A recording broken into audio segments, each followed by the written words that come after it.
All right, so I was looking around the room thinking about all the figures that I have to review before I can do a wrap-up video for the end of the year or a best-of video. And I was looking, I'm like, man, I really don't have that much shit. These are all the Mezco figures that I was sitting on. Some of these things have been sitting around for a year. I know that this Lockjaw thing might have came out last year, and I just now got around to open them, so I figured I'd go ahead and throw him in the mix because that Lockjaw is really cool. As far as Mezco goes, I have to admit, I think they probably make the best action figures made. They're also extremely expensive. I used to love collecting the line, but the line kind of went flat for me. It's like it has no direction. Like when you got this Inhuman character sitting right here with Lockjaw, and then you clearly ask Mezco, which Mezco's kind of a fucking dick. I don't know if you've had the opportunity to talk to him or not. You ask him if he's going to make the rest of the Inhuman set, and he says no. And I'm like, well, I really don't see the point to collect it. Hasbro's not making them. I mean, they probably will eventually. Mezco just clearly said he's not going to make them. And then when I have this amazing Lockjaw figure and another Black Bolt figure, which yes, he's better than the Black Bolt figures that I already have. He's also 3-4 times the money. It just seems like a pointless line to collect. Unless you just want to have a bunch of random characters that don't go with anything, then it is kind of cool. You have the Hellboy figure here, which I already have plenty of good Hellboy figures. I think they actually made them. I think they were made by Mezco. And this thing doesn't seem much better than those, except for this one's much more expensive, and I think he's a little too small. So that kind of seems pointless to me. At the time when I was like all over Mezco's nuts, and I was like, I have to get every Mezco figure ever made, it was kind of fun to collect. It also seemed like a chore because it was like, another Wolverine and another Wolverine and another, and that shit gets old when the figures cost like $120 per figure. Yes. Undercover Capes does hook me up on the price on these things, so if I get them 50% off, but 50% off after tax and shipping and whatever, you're still up to like $80 by the time you get these things on your door. If you're not getting a discount, you're looking at like $130 for a standard figure now, which is cool if that's all you collect. But if you want to collect other stuff, it's kind of hard to get these things affordable. And then you have this Thanos figure, which is crazy because Thanos is a character, like he's actually going down in value. Yes, he's pretty cool. Yes, he has a light up gauntlet. But when you spend like $140, $150 on the action figure, and then you look on eBay, and now he's only going for like $120, that just kind of doesn't sit well. Like you don't want your figures to decrease, because this is something that you can keep in the package or open it and put it back in the package, so it shouldn't decrease on value. Then you have the Iron Fist. I can't say enough good things about this Iron Fist. It's by far the best Iron Fist in your collection. If you wanted, if you're like all over Iron Fist is nuts and you have to have this is the one. This is the definite one that you need to have in your collection. He's way better than the Hasbro one. And then you have the Gambit figure, which once again, the Gambit figure is truly amazing. It's just like, what are you going to do with the Gambit if they're not going to make the rest of the X-Men? Like maybe they will eventually someday, but let's be real, they probably won't. And do you want to hang on to these things like for the next 20 years to see if they're actually going to round out an X-Men team or if they're going to round out a Defenders team? I don't know, man. I love Mezco, but I'm going to stop collecting this line even more than I love collecting it. Half this shit, I'm going to sell it. The only one that I plan on keeping is the Lockjaw. I don't know. I just have to have a Lockjaw in my collection. They're cool. I love them. They're also just kind of, I don't know. If I was a Mezco only guy, I would be all over it. It seems like he's doing better with his own licensing on the figures, like with the blue guy and the Gomez's, and it seems to be like that's like the hot shit. Nobody really cares about his DC or Marvel shit. Let's check this shit out. It's not the first time I've seen the side of you. I'm through, and now you're walking on such a thin line, and I'm about to lose my nerve when all of this has cost me so much. Now even in the dust, everything we had, you threw it away, and I have wasted too much. All right, we'll start down here with this Lockjaw and Black Bolt. For one, I am a really big Inhumans fan. That's why I'm so upset that nobody's making the Inhumans. I would love to complete that team more than any other team out there. I'm going to go ahead and dim the lights for you can kind of see the light up effect on this dog. The blue eyes light up really well. That's truly amazing. Then also the little tuning fork thing lights up. God, that's really cool. A nice little added touch that he didn't have to add. I'm really glad that he did. I wish the button was a little bit more accessible, like the bottom of his foot or something. You got to take the head off, turn it on. I also wish that on all these light up things that it had just like a push button. Like you push it, it lights up for like a couple minutes and then it fades off, like kind of like they did the Sentinel. Because otherwise you're going to turn this thing on and then you're going to forget to turn it off and the battery's going to be shit. And then you're actually going to never use this feature ever again. I love the scale of him. He's absolutely perfect. He looks amazing. That's action figure perfection. Of course that he's expensive, but to me that's actually worth it. When Mezco does a character that nobody's ever did before, it's kind of like, oh, okay, I think I should probably get that. Kind of like all their Gomez stuff. You know, nobody else is doing Gomez stuff. So when they do it, it's kind of cool. As a side-by-side comparison, I went ahead and pulled out one of the Hasbro ones. They also made him in a black costume, and then we also have him like an old crappy one with, we don't even need to pull him out. Like, I don't even want the other one in my collection anymore. On these two, I figure I'll keep both. I mean, on the old one has the black costume, which I do like, and then you can put the closed mouth on it. I thought that was a nice effect that they actually did, like his power, like coming off the tuning fork. That it was really cool from them. And then also they did something very similar. They gave it him his screaming effect, which this is amazing, but with the way that it connects on this stand, like that just displays like shit. Like if you got to look at this pole in front of them, if they couldn't have came up with something better, there's really no option. Like I know they could have attached like an arm onto his stand, bring it around and have it connect to that screaming effect. That to me would have been a lot cooler. And for a side-by-side comparison, you got to figure this Black Bolt, the Hasbro one, this is like 20 bucks. I don't know what he's up to right now. He probably went down in value. And then this thing is basically, you know, 100 bucks. I think it was like 160 bucks for the 2-pack or something, but then after tax and all that shit, it's almost like 200 bucks by the time you get it on the door. We'll go ahead and take a quick look at these. I like the screaming mouth on this. It's nice and big. You can see inside the mouth. They did a decent job painting it. Then this one is actually really cool as well. He does come with 2 heads, so I went ahead and went with this one. On his, you can't even see the tuning fork. Like all you see is the power effect. So I actually like how they did it better on this one. And then when you take these 2 figures and you back them up, of course the Mezco one does look better.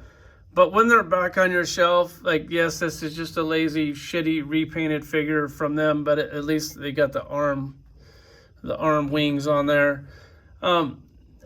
It's hard to justify the expense. Like, this is amazing. All this detail is, like, textured in the fabric.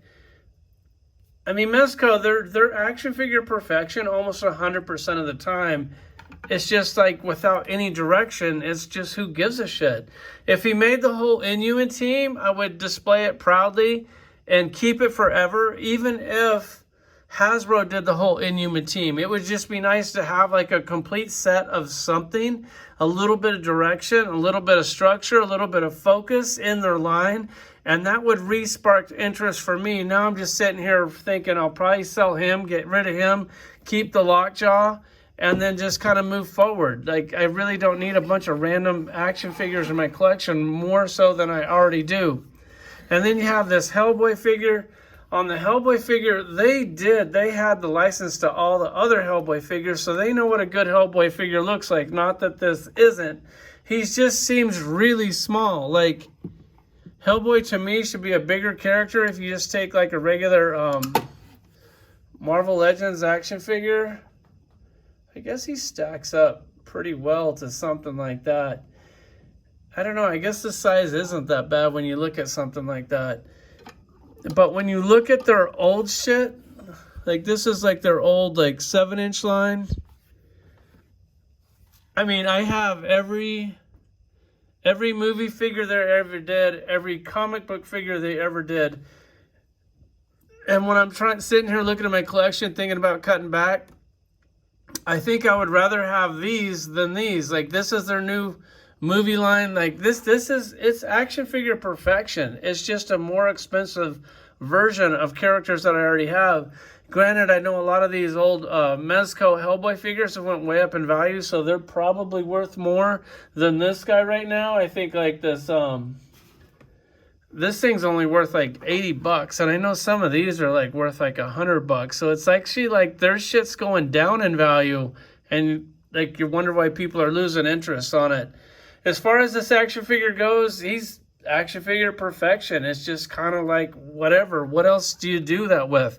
If they did all the characters in the movie, you might have my attention. Like, I think that'd be pretty good. You also have the gun, which the revolver spins, and you can see the bullets on there. A nice, cool little touch. I mean, then you got this. This one has a cigar in his mouth. Has a big fist of doom. Also comes with the little baby or whatever, and his other gun. I mean, they kind of scratched the Hellboy itch with this thing. They're both great figures. It's just that I'm sitting here thinking, man, I need to cut back. I need to reduce the collection a little bit. Stuff like this is where I can easily start to do that. Then you have their Thanos figures, which is really sad because I was really looking forward to this Thanos figure because he has the light up gauntlet. That's something that we've wanted him to do forever. He finally did it. Like, thank props to Mezco for doing something actually really cool like that. Like, that is amazing. I don't like how the light comes through on all the cracks on that thing. But it's cool. You can change this hand out to have an open hand. The hand that we wanted, the snapping hand, for some reason he didn't do that. He gave you a closed fist and an open hand. If it was a snapping hand, that would be the one that I would display. As far as Thanos figures go, like, I looked at all the Thanoses. I have every single one ever made. And then this old Marvel Select is still kind of my favorite. I do like this character. It's just with the soft goods on there, and because they don't have any other characters I can display him with, he just kind of seems pointless to keep in my collection. So I'll probably go ahead and get rid of that. He is a great figure, an absolute amazing figure. Like, he should be on people's top 10 list for sure. Like, he's cool. Like, it's just kind of like pointless, and like, who gives a shit? Like, when you stand back and look at these two, or if I pulled, say you don't like this one, if I pulled out another Thanos, I mean, at a distance, one looks just as good as the other, and then the price is just a really big difference. And the fact that he's going down in value and up instead of up in value, it just kind of shows you that nobody really gives a shit about Mezco anymore as far as their Marvel and DC figures go. And then when you have his Iron Fist figure, I have to admit, this is one of the coolest figures I think he's ever did. This is where the soft goods really shines. It really does a good version of making a seamless action figure. I love the style that he went with. The accessories that he went with is second to none. This is truly amazing. Like, you unplug the whole fist, and then you have, instead of plugging in a hand, you plug in that dragon instead. Like, that is so cool. And then on this one, you have the fist where you can actually see his fist. So you unplug the original fist, put this accessory on there, and he also has like a chopping hand. I mean, this isn't like a full review of the characters. I'm just kind of doing a side-by-side comparison. And then you have this one. I mean, this will get you there. It definitely does it, which I don't like when they update figures. But if they did update this in a pinless articulation, it just added just a little something other than it just doesn't look like a cheap reused, repainted Hasbro figure. That would be nice. Who knows if they'll do it or not. If you're like an Iron Fist guy, this is an absolute must to put in your collection. I know when the Fantastic Four set comes out, I'm gonna get that. I'm gonna add that to my collection. That's something that, you know, I just love Fantastic Four. They're making the whole team, so I'm like, fuck it. That's something that I'm going to go forward with. And they're also doing that Ghost Rider on the motorcycle. That's something that I'm definitely going to keep, display. And that Death Dealer is another figure that I'm looking forward to, just because it'll be the only Death Dealer action figure in my collection.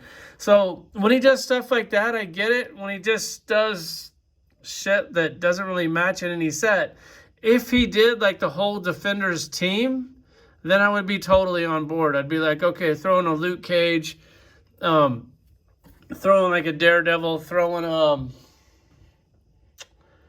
Jessica Jones, then I would be on board. But just a standalone character, you're kind of like missing at least what I love collecting. And then you have this Gambit figure. I went ahead and pulled out the Hasbro one. Once again, at a distance, the Hasbro one looks pretty damn good. Does it look as good as this one? No, absolutely not. This is also going to set you back. Like, I don't know, what is he going for right now? $130 versus, I mean, he's not on the peg anymore. $25, $30. So when you're sitting there going, I don't know, they'll never complete a team that I can put him in. This one they did. You can put him in, I'm sure it's like the blue team or gold team. I think it's the blue team or the gold team. It's one of the two teams.